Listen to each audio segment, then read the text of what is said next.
Well, hello and hello. Whatever. We're just going to leave it. Hello, aloha, all those things. Checking back in. Now we are talking to Dump Truck at AIMExpo 2025. I do believe this is the second day. But Dump Truck, this is a guy. This is the Dump Truck. He's an MC, he's a host, he's a podcaster, he's a personality, and he's a huge human with a huge heart. And on this fine day, I get the chance to sit down and talk to him, learn a little bit more about him, from where he's from to what he's been up to. This dude rides basically everywhere, lower 48, all the others, and I'm sure a couple provinces here and there and everywhere. But check him out, and if you, like me, have the fortune to run into him again somewhere else, tell him you saw the show, tell him you said hi, tell him I said hi, and guys, I hope you enjoy it. So stay tuned, and let me know if you like it. I mean, I know you will. It's good. Dump Truck's good. He's a funny guy. And the voice, I mean, come on, this is a pretty good Dump Truck. Dump Truck. It's not bad. Reminds me of the Navy. Happy guy. Ooh. Going out program. Boom. Cheers, sir. I love that game. And with that, still out here, day 2, AIMExpo, and I am sitting with none other than Dump Truck, Mr. Dump. That's right. I'm the only one here. The only one, the only Dump Truck. Yeah. There's a quota. Well, and so it's nice to have another beard on the Bad Beard Show. Well, now it can be truly a trustworthy program. Honestly, people will take me seriously, finally. Yep, I'm the way that happened, huh?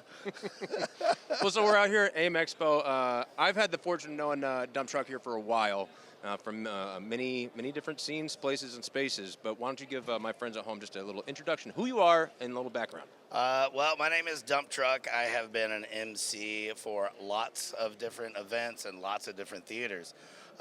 Voice of Jack Daniels for concert festivals, voice of Harley-Davidson for racing and rallies and all that stuff, voice of women's roller derby for like 12 years. It is a voice. And then, other than that, I am worthless. I do displace lots of water, so if that's a positive quality, I also have that going for me. I'd say so, yeah. Well, and don't let him lie to you. He's got a heart as big as his beard.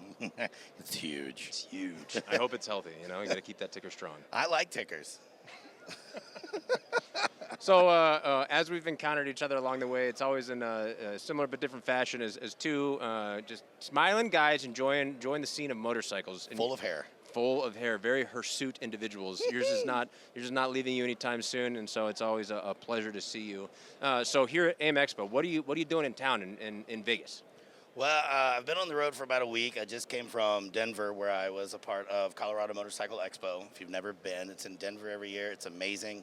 One of the largest and longest running swap meets in the motorcycle world. It's been going since 1978. Oh. Yeah, and it's rad. It's a very culture-heavy event. And it was just a really good time. I used to live in Denver, so anytime I get to go back, it's awesome. From there, I didn't go home to Charlotte. I flew here to Vegas. Charlotte's home right now. Yeah, that's where I collect my dust. Yeah. And so I came straight here to Vegas, and I've been helping Magic Mike help with his exhibit. It's a straight-up exhibit over at the One Moto Vegas edition. And then that rolls right into The One Moto AIMExpo. Vegas, you say? I thought it was in Portland. Not today, Satan. No? So this is their first time out of the pickle factory. Their first time out. Well, now they've been at Zidale Yards for a while. Oh, okay. Yeah, but it's their first time out of the city, technically. And they're hoping to turn this into a thing. You know, they've got one of the greatest shows in the industry, probably on the globe, with the level of builds. They're all like top tier, high level, and it's eclectic. Mm-hmm. It doesn't matter what OEs that you like, where they're made, or who used to ride them. Like, there's a bike there for you. Electric, combustible, Japanese, German, American, everything in between. There's room for all of it there. And those tend to be the kind of events that I like being at anyways, because I love everybody. Mm-hmm. But to have that quality here tagged on to AIMExpo really brings a legitimate part of our culture into the business side of the industry. Right. And I think it's going to be a really cool marriage. I think that people that come to AIMExpo every year and set up booths and beat feet doing the business-to-business conversations deserve that kind of a show, because that is why they got started typically, is the custom culture or racing or something special in the two-wheeled world. And now they're neck deep in the industry side. So they'll get to clock out from here. And tonight is actually the VIP party. I still get to go, but It's all, yeah, hey, there it is. You're informed. I'm coming. And that's where it's like the AIM showcase. So Yeah. everyone that's here, if they already had travel plans to leave town, you still get to step into some of the custom culture, which I think is dope. Well, and as I've been understanding, this is my first AIMExpo, and being that it is a B2B experience, feeling a little fish out of water here in my operation, but knowing that the One Moto is just behind it, it's going to serve as a great outlet for these guys to feel like, all right, they get to participate in the community aspects as well, not just, signing contracts and pinning deals. Right. I mean, and that's an essential part of the industry. It's how everything that you love that is new and upcoming happens, but it's not what keeps us. It's not what keeps me going. Like, money's great if you need to buy groceries, especially if you like eggs. Wow. Those things are crazy. So expensive. relevant. Don't you have chickens yet, dude? I know. I'm just scared a lot sometimes, and eggs show up. No, but I will. I don't have a yard that's ready for eggs. Okay. When you had that build, you still have that rig you were running? That Black Series camper? Yeah. Yeah, that's what's in my backyard. That's why I don't have room for a coop. Makes sense. But that thing is amazing. Yeah, don't let chickens in that thing. No, not that's it. nice. Just motor pickles. There you go. No, I decided to come to AIMExpo this year because I'm independent. I just transitioned away from being brand manager from an exhaust company, and now Dump truck don't need no man. I'm it. And, I mean, and really, that was a big part of it. It was like, I've spent most of my professional career promoting other people's shows, promoting other people's products, and why am I not promoting my own brand? Yeah. Why am I not promoting my own projects? I mean, I've been around in this world long enough to be able to figure out a way that adds to the room that can also be monetized, without having to sacrifice any part of who I am as a person. And, I'm really happy to be on my own again. Yeah, it's all up to me. All of the marketing, all the advertising, all the graphic design, all the website design, all the social media scheduling and editing and capturing. Like, you get it. Like, everything that you see for 1.5 minutes on your reels on Instagram, that basically, if you see 1 minute, you've seen about an hour. Yeah. And so it's like, oh, yeah, I got to enjoy that swipe. And by the way, 98% of that is not sponsored. So if you don't do all that free work, then to build your own brand, then you don't get the partnerships that help you actually sustain life. Yeah. And so I just want to find some experts in the industry that I can interview on my own podcast that just came out. And that's why I was, to jump ahead, I'm super excited to talk about your podcast because I've been watching from afar, obviously twisting all the screws on my end. But I've been watching you do it. Yeah, excited to see yours develop and as it's coming out. Obviously, we love the voice, the supple tones. Yeah, baby. You're basically in an ASMR podcast. You can fall asleep the dump truck. But it's exciting and a new asset to be part of your offering for the industry. Yeah, it's... When you find something like the world of motorcycles, you want to find your place in it. Yeah. Because it's epic. There's people I've got tenured friendships with that are here that I didn't come from motorcycles in the beginning. And whenever you find something that you are so passionate about, that's really what you should lean into. You hear a lot of people say, if you do what you love, you'll never work. Shut up. You work your ass off is what you do. Find something you love, work your damn ass off. And work harder. Man, harder. Sleep less, work harder. Yeah. Fortunately, the follicles haven't reacted. There's plenty of there that are still working. Yeah. It's the lighting thing. Yeah. But yeah, I mean, and me talking a lot has always been like part of my thing, but it's been from stage, promoting this, promoting that. I love telling stories. Like, our whole community is full of stories. Sometimes they're true, sometimes they're just good stories. But either way, sharing those stories, there's a grain of knowledge in them, whether it be technical knowledge or personal knowledge, mental health knowledge, like whatever. Let's just talk about it all. It's what we like to do anyways. We get together and we swap a bunch of stories and we leave and we look for the next opportunity to rejoin. When it's always a fun reunion. It is. Whenever you go, wherever you go, and you're like, So to be able to reconnect is just a hoot. That's one of the things that watching you do that and move into just identifying your own brand and really leaning into it is so true. And that's similar but different in my circumstance. Like, I've been, behind the lens. I'm shooting, for other brands, other products, other stories, other shows, and always having kind of a frustrating, want to push back, and just the idea that it's like, well, my brand is the thing, and then like when it wouldn't get invited or participate as such, I'm like, oh, I'm happy to tell your story, but like, you guys want to hear mine? that now leaning into the similar, podcasting place, you cannot separate me from this show. Like, No. it is now very clearly, like, you could hire Bad Beer to take pictures of whatever, or shoot video and do stuff, but now it's like, well, if you want this, you get this. Mm-hmm. Yeah. It's a full package It's deal, the full baby. package. And so That's moving that forward, can you say package on this? this is the show, the package show. Welcome to the package show. Yeah, welcome to the package show. And this is the double package right now, packing all the package. You know what? I think the thing that took me so long to, I don't know, probably believe in myself enough.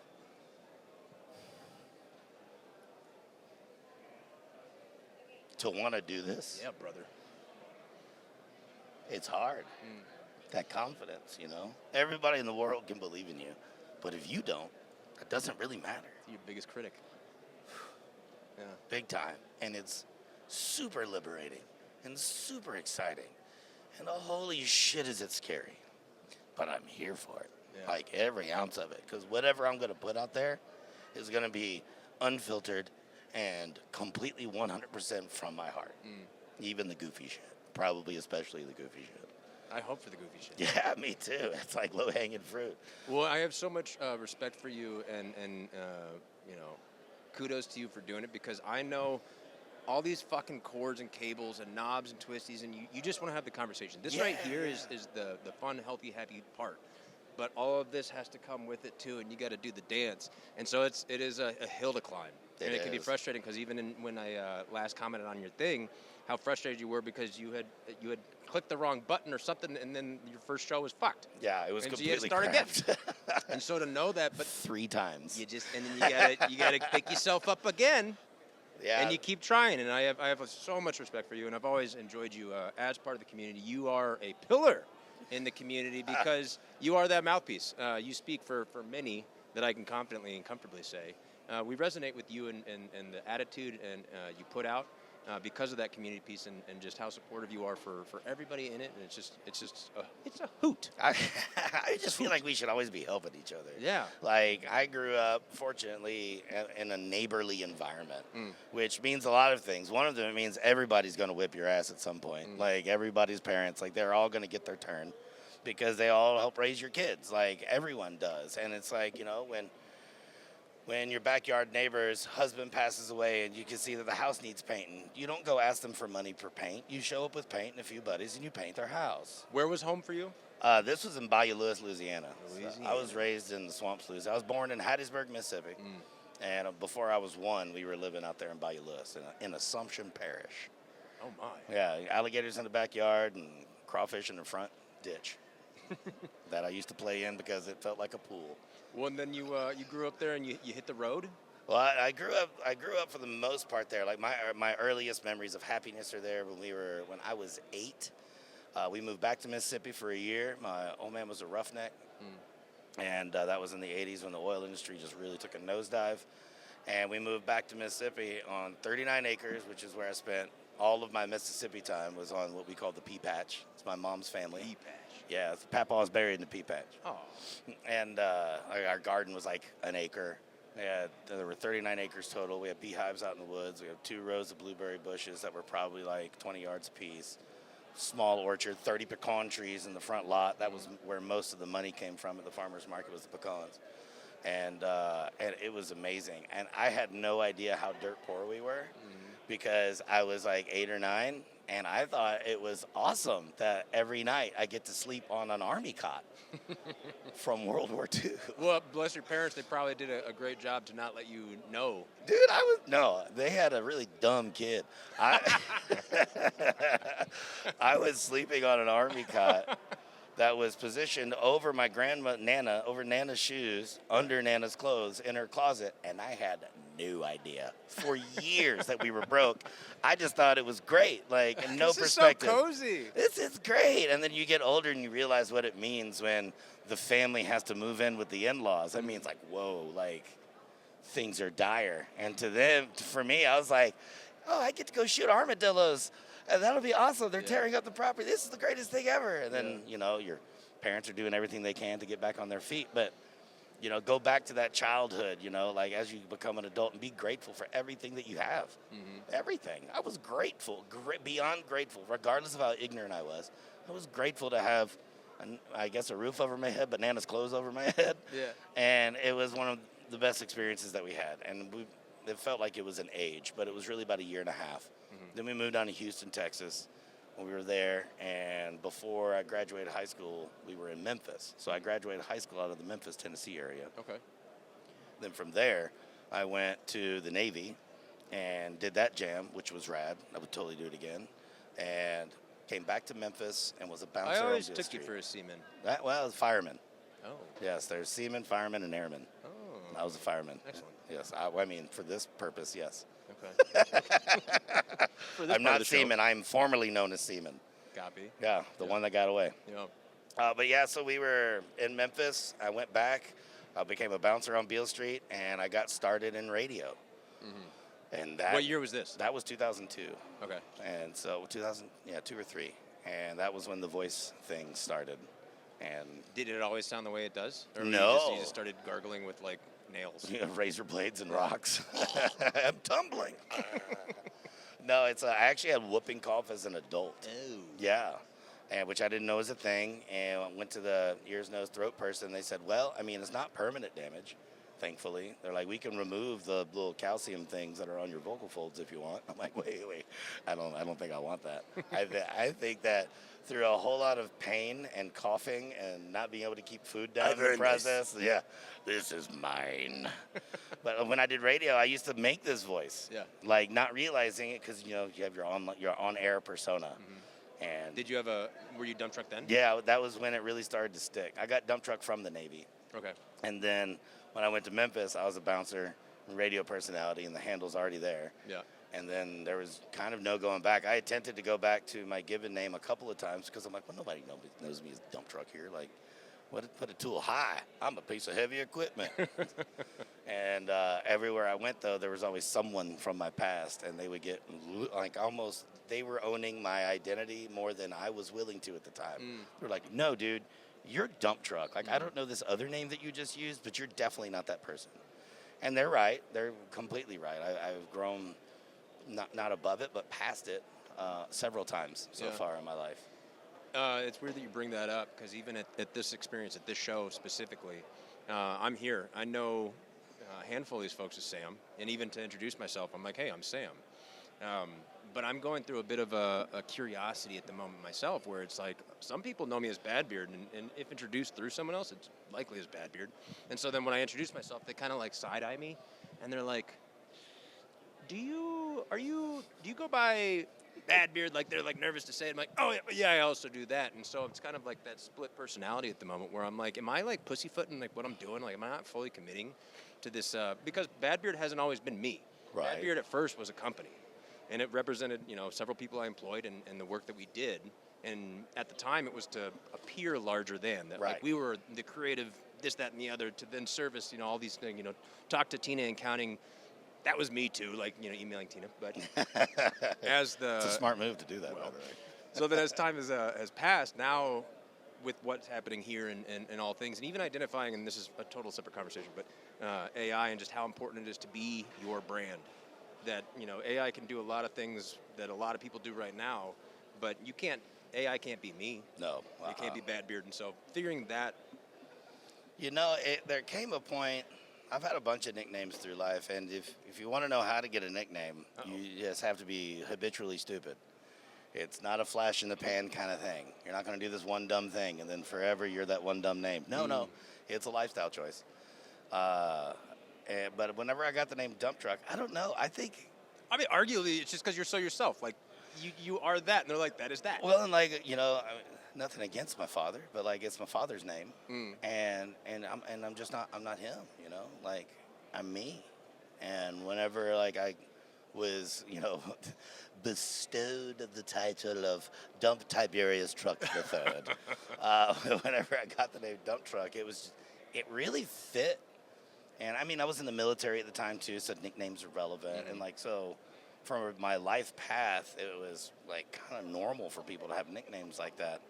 And if someone called my given name from 20 feet away, I would probably not hear it. Interesting. You'd have to do it a few times. Even when I go see my family, like Most of them know if you want my attention, you're gonna have to call me dump truck. I don't care if you used to change my diaper or not.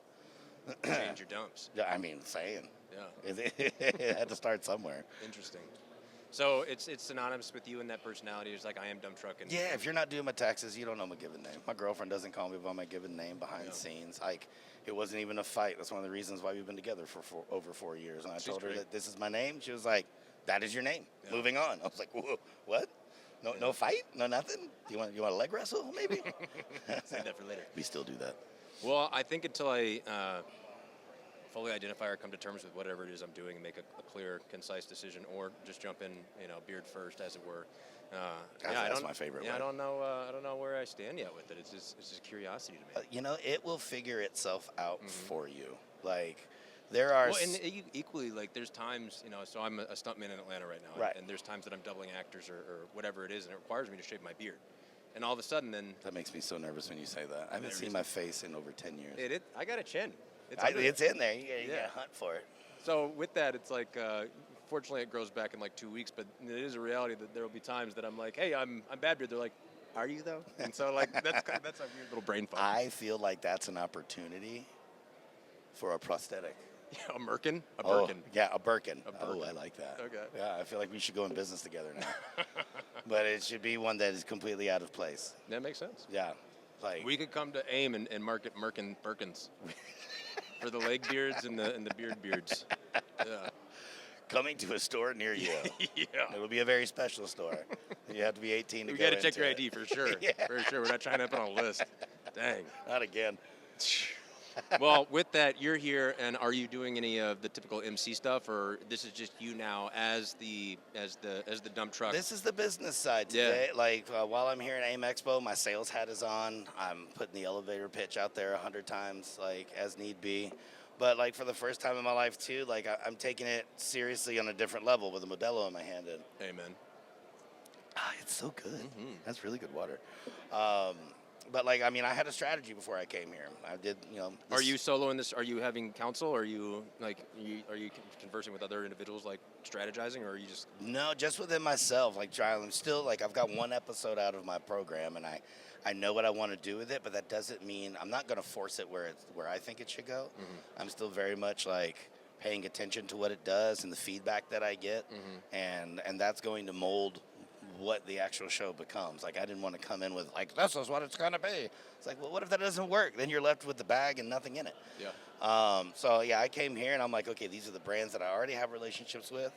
I need to go check in with them. These are the brands I don't. I know that I'm going to be this, that, and the other. And I need to find interviewees for my podcast, and we're in a building full of experts. So a lot of it's been, filling up that queue of potentials to help my show grow, and some sales stuff with brand partnerships and stuff on the side. But I've never had a game plan, and it doesn't take forever to bring one up. But the second you start to take yourself seriously, like, your notes on your phone become very important. And, like, I'm iPad to iPhone to DJI gimbal camera, and like just all, walking production.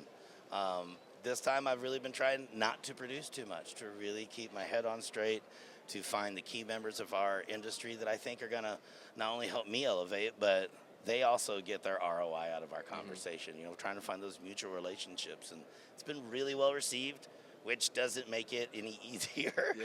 To me, that just makes me more nervous. And I need that, I think. I really think that I've been in a comfort zone. Yeah. And you can't grow being comfortable. You get one of these when you're comfortable. Hey, change is scary but inevitable. And you can't change without change. Yeah. You can talk about it, but that don't mean nothing unless you actually start doing something about it. Well, then are you with your sales and your pitch and all the things, are you like a pitcher? Are you a passive guy? Like, what is... Oh, no. I just write, interrupting dump truck. Hi, my name is dump truck. How are you doing? Like, oh, my God, your name is what? I was like, it's on the piece of paper. I swear, it's my name. And just like hammer it, hey, this is what I'm about. But fortunately, I've been in the room for a long time. I've been in the industry since 2009. So there were people that, there's no way to remember everyone over the years. And it's like I went over to SP Concept. They make the phone mounts that charge or don't charge, whatever you're into. And I didn't realize it, but the gentleman I ran into, I knew because I did voiceovers for Vance and Hines when he was over there. And it's just like, I was going in to simply learn about the product and see if maybe they'd want to be a part of a gear review show I'm going to start on YouTube called A Dump Truck Approved. And that was really it. My backpack is so full of product. Yeah. And to me, it's like, to us, product isn't stuff. It's an opportunity to create more work. And that's what it is for me. Like, I saw the things that they trusted me with. I'm going, okay, like, this is enough for like 1/3 of one of those episodes that you're wanting to do. Like, when you accept this, you got to go back. You got to go do the work. I don't have a production team. It's dump truck, one-man band. I am very fortunate to have my friend Jimmy Heritage, who is my acting manager at the moment, and he is staying focused on podcast and voice acting. Voice acting is what I want to be my primary vocation. Right. And I want to live within my passion. I dig it, dude, and I think you're on the right track. I'm scared. Hey. It's because we don't know what's going to happen, and as much as we can, be optimistic and continue like beating the drum, we're great at beating the drum. We are. I love drums. I was in the number 6 drum line in the country in high school, man. I'll beat the hell out of that drum, and with vertical and horizontal alignment. Thank you very much. I don't know what that means, but it sounds fantastic. I was hoping not. Thank you. But that's the reality. It's that, like, even as I do this show right now, and I don't know how far into your hosting platform. I think that was part of your annoyance that the route you picked wasn't a video podcasting platform, and so then you had to come back. It was just wrong. I didn't know enough, and so like I was choosing like, where do I simply want to park my RSS? Where are you hosting? Right. Where do I host all the data so that people can find it and I can put it on this, Spotify and iTunes and all that. You have to have a host for it. So I paid for the program, and it's a great program, but they didn't actually offer anything compared to a free program. And the workflow was totally jacked because it's an established business that's been there since like the beginning of podcasting on the internet. Right. And they haven't completely adjusted. Was this one of those Podbeans or Buzzsprouts? It was Podbean. Yeah. And not knocking them for anything. Like, it was great. They offered video and all that stuff, but at a premium. And then I had found out because I put a call out there. I was like, oh, this thing happened. Sorry, the podcast is late. Someone goes, I chose Spotify for these reasons. And so that's where I decided to park it. Yeah. And so it lives on Spotify, and you can also find it on Apple iTunes. But it's really helped my workflow because I'm about to start the interview segments of my show, and I'm recording that through Riverside FM. And that makes it really simple to actually facilitate an online conversation where you're both streaming from different locations. And it's really, for me, it's been about finding the software that helps your workflow, especially as a one-person band. Even if you're a 5-person band, you're looking for how to minimize your workflow. Just like any CNC machine operator, they're looking for the shortest tool path. And it's the same thing. Time is money. It's the only thing you can't replace, which is why we charge people for it. So value your time. Charge people what you are worth. And if they say no, you didn't need it. Something else is coming. Fair.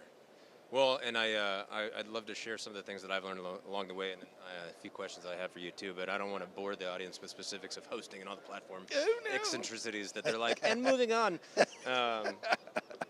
But it's exciting to kind of cross paths this time, and even as we began our conversation just an hour ago about like, hey, I want to talk to you. Do you actually remember one of the things I wanted to bring up? I said, do you remember the first time we met? And I don't. You don't? Like, I remember us meeting. We've known each other for a long time. Long time. So I thought it was Camp Zero at the back of Buffalo Chip, but I'm wrong. So I also didn't remember until I was doing some archiving, going through drives and Dropboxes and all these things. It's called stalking. Myself? I mean, you look good.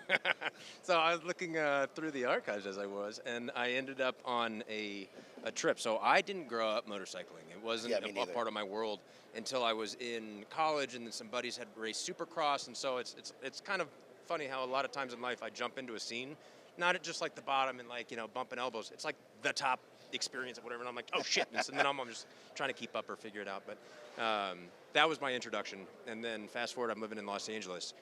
And I got an amazing deal on a Harley, and I picked it up at Shelly Rossmeyer set me up with a great deal. She's Daytona. awesome.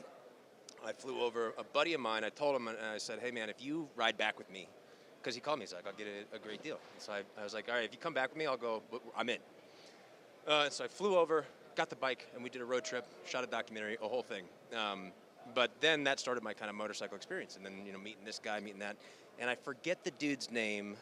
He's a director in L.A., but I had shot some music video for somebody, and our paths crossed, and I had, at that time, my 48 Sportster, and I did that peanut tank, Route 66, the whole fucking way. Yeah. So that was exciting. That's a lot of gas stops. Yeah. And then he's like, oh, I'm going to the show. You wanna come, we'll ride, we do this thing. And it was the Dukes of Hazard County. Oh, Escape to Hazard County. Escape to Hazard County. Oh. That's what it was. Don't tell all the stories. Yeah. And so I remember that was a wild one. I brought all I had was just like a tarp, and I burritoed myself on the tarp. But then that was kind of the beginning of a lot of my motorcycling adventures, and where in those photos, when I was looking at that album, I was like, no shit. There you were. Because I assume at that point it was probably you were a host of it, or? It depends on which year it was. I'll pull it up after this. But if it was 2014, yes. Yeah. If it was 2013, no. That was my first time to it. And then after that, I don't think they had it anymore. I know it had a year after Okay. I went, so there was another one that I didn't go to, so it would have been the one prior to. And then, yeah. So I was emceeing that one. But it was just a fun, just because you realize how small the world is as you the further in you go. My life in the motorcycle community didn't start much longer before that. So the reason I even knew anything about Escape to Hazard County was because of El Diablo Run 2013. Yeah. And I didn't know anything about that at either. At this point, I was the voice of Harley. So, yes, of course, I had a motorcycle experience. I lived on one. But for me, motorcycling has always kind of been of a solo act. Not because I hate riding with people, but just because it's for me. And at that point, I was hungry for it. I'm like, okay, I go to these shows, I'm on the microphone, and I'm looking at all these groups of kindred spirits that are having a blast. I'm like, I'm supposed to be one of those people. Like, working for the motor company was one of the greatest things, mostly because of the rooms that they invite you into, the opportunity. And, of course, it's Harley-Davidson Motor Company. That doesn't suck at all.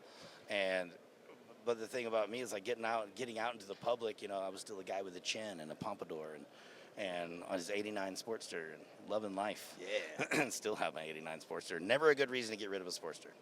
Mine just got totaled out from under me. That's the only reason. Yeah. And I wish I still had it, but, You can get another one, I believe. I wish I had those bones, too, but, I got a pimp walk, too, man. I feel you. But so I went to El Diablo Run. I've just finished announcing a roller derby bout for the LA Derby Dolls. And one of the dudes that dated a skater was like, hey, man, have you heard about El Diablo Run? I'm like, I haven't heard anything about it. And he showed me that one little documentary that they did, I think, in 2011. And I was like, what in the world? I was like, when is this? He goes, well, tomorrow. And I didn't have an address or anything. I was like, I'm actually on a 2-week break before I have to go to my next gig. Yeah. I was like, I'll see you in the morning. Yeah. And went down to El Diablo Run. And El Diablo Run at that point was still very raw. Like, it was very, raw in a great way. Yeah. I mean, everyone's dirty. No one's showering. If you are, it's in the Sea of Cortez. The fish tacos are amazing. The debauchery is everywhere.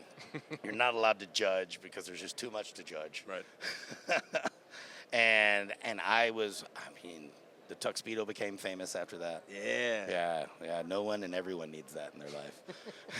Our next interview, it better be. In the tuxedo? Yeah, I want to match. I could be wearing it right now. I'm a superhero. Honestly. Like that. And it's also very comforting. You love the support. I need lots of it. Yeah. I dig it, dude. But then that was your entry in. That was my entry, and then I went on tour, and I was gone for 6 months. Yeah. And then I came back to Southern California. I just had actually the LA Derby Dolls had me store all my stuff in their warehouse. And then my friend Irish Whipsky gave me a... Oh, Irish Whipsky. Oh, the Irish Whipsky. Oh, yeah. Yeah, whenever I was He's a there, real human. She is. She's great. Oh, she. Oh, yeah. Yeah, women's roller derby, bro. Okay. Women's. Got it. And she had a side room with a twin-size bed, which I don't fit in. And I didn't care about because I had a roof over my head, and it was a lot of kindness. You just miss Grammy's clothes. Yeah, I really do.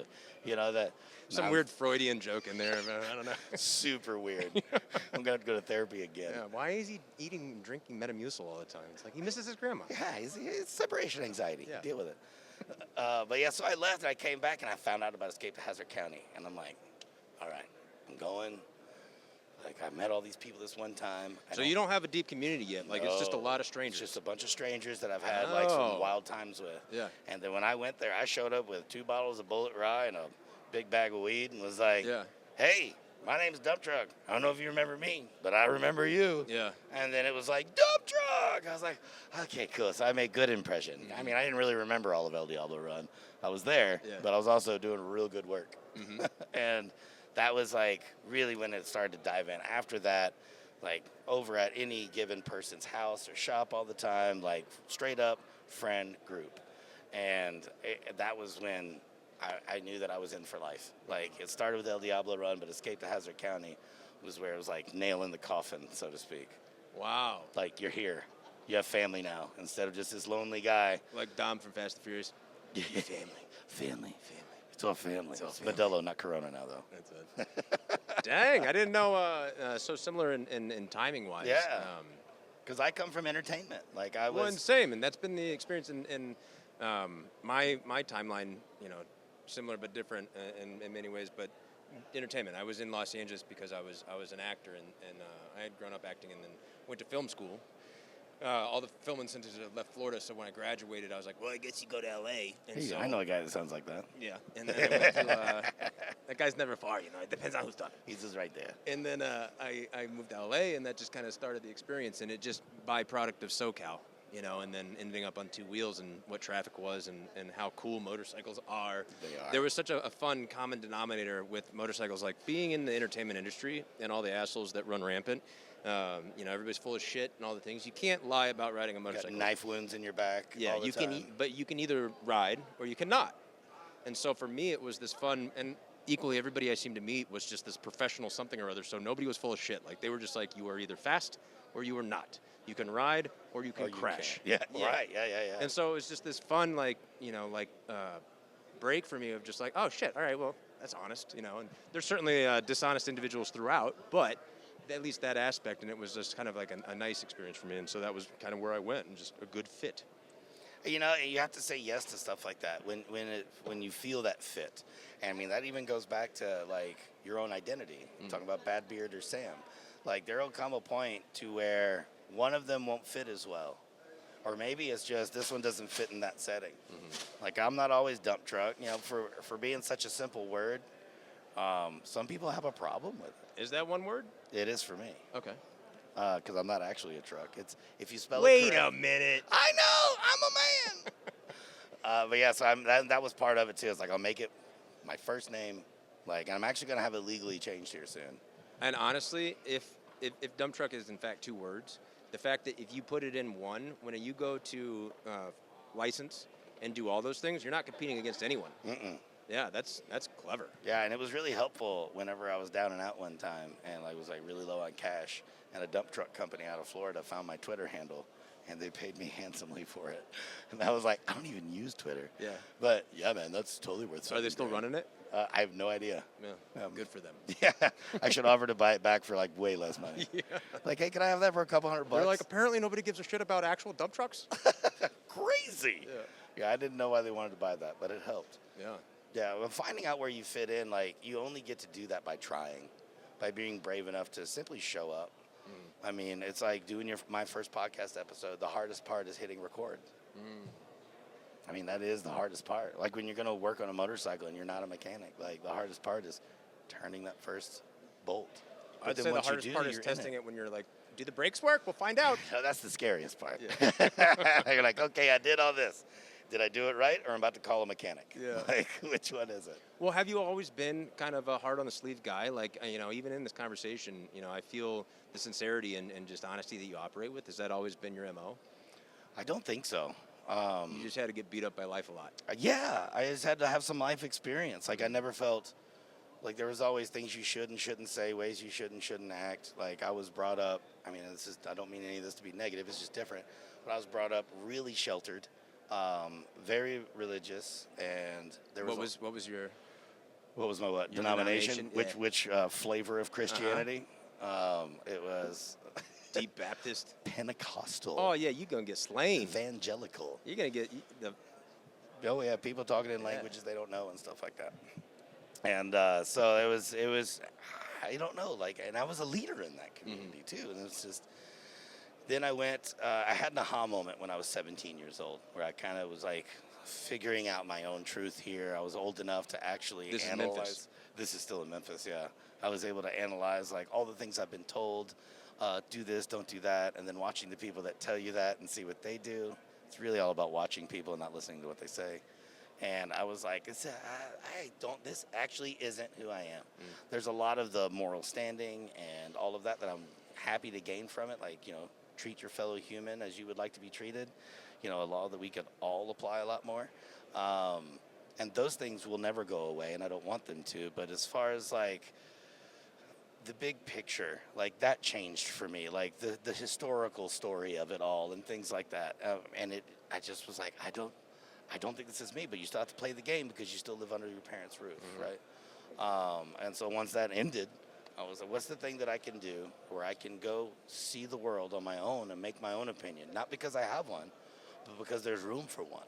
I don't have one. I've been regurgitating someone else's information for however long I've been alive. And it's based on nothing. Not for me, not personally. And I'm just the kind of person that has to pop a knuckle to know what it feels like to get through it, And it was a beautiful moment when I decided to make a U-turn and go raise my right hand for the first time and join the Navy. I mean, it was quick. I was driving around and I'm going, what am I doing? I'm not doing anything. I really need to get out of here. I don't know what life is like. I don't know. I mean, nobody can stop you from going to the military because once you raise your hand, Uncle Sam is coming for you. And I don't mean this one. No. And so I said yes to that and didn't tell my folks for a few weeks. Uh-oh. I didn't want to deal with it. Boss showed up? Didn't have to deal with it. They're coming for me either way. So if I don't say anything, it's not going to change my future. It's going to change how you deal with it. Yeah. But for me, I'm gone. You were in. I am, 13 weeks into a bunch of people yelling at me at boot camp. And it was the best thing that I could have done for myself. I learned a lot. I mean, I went to all sorts of foreign countries, Thailand, Singapore. How many Hong years Kong, you in? Guam. Just 3. Okay. And I started as a nuclear engineer. Yeah, there's a brain under this hair. Take me back. And I left that program and went straight to the fleet on the USS Fitzgerald, which is now underway, fighting fits to the end. Be safe still out in there. operation? Yeah, they just now went back underway like a few weeks ago.